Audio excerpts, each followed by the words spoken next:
स्वप्नमयी, लेखक विष्णु प्रभाकर, भाग 4। कलकत्ता से वापस लौटकर अलका हरेक की दृष्टि से अपने को छुपाने का प्रयत्न करती रही। वह वापस लौटकर अपने आप को कमरे में बंद रखती है, रसोई का काम करती और लेखक को सामने बिठाकर खाना खिलाती।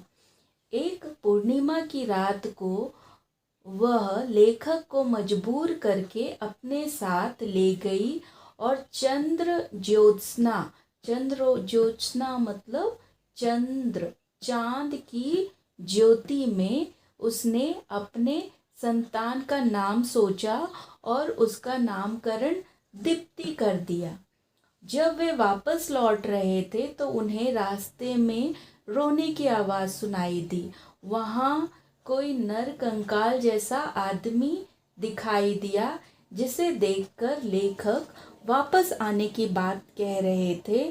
तब अलका ने वहाँ जाकर उस नर कंकाल जैसे व्यक्ति से कई मिनट प्यार से बातें की, उसके हाथ में कुछ रुपए दिए, उसके साथ घर का पता देते हुए बोली कि शाम को घर आ जाना।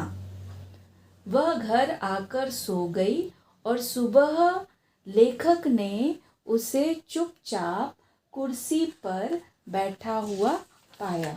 लेखक ने अलका से कहा कि तुम्हारी तबीयत तो ठीक है। तब अलका उठकर लेखक के पास गई, फिर धीरे धीरे बड़े करुण स्वर में बोली, क्यों जी, इस दुनिया में इतनी पीड़ा क्यों है?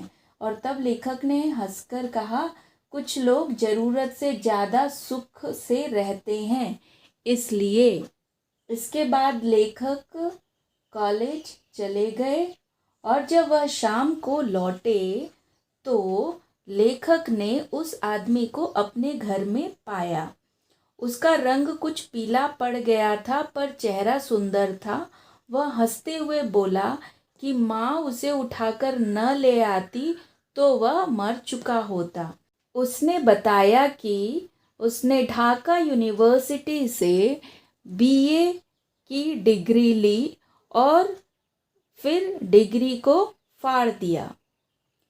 अलका ने उसका मजाक बनाते हुए कहा कि बीए पास करके दुनिया को डराने का ठेका लिया है इस आशुतोष ने।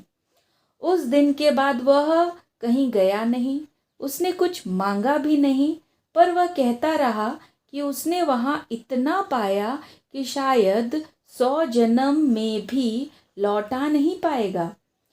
अलका का वह इतना विश्वस्त बन गया कि लेखक को उससे ईर्ष्या होने लगी। जब लेखक की माँ वहाँ नहीं आई तो आशुतोष ही अलका को लेकर अस्पताल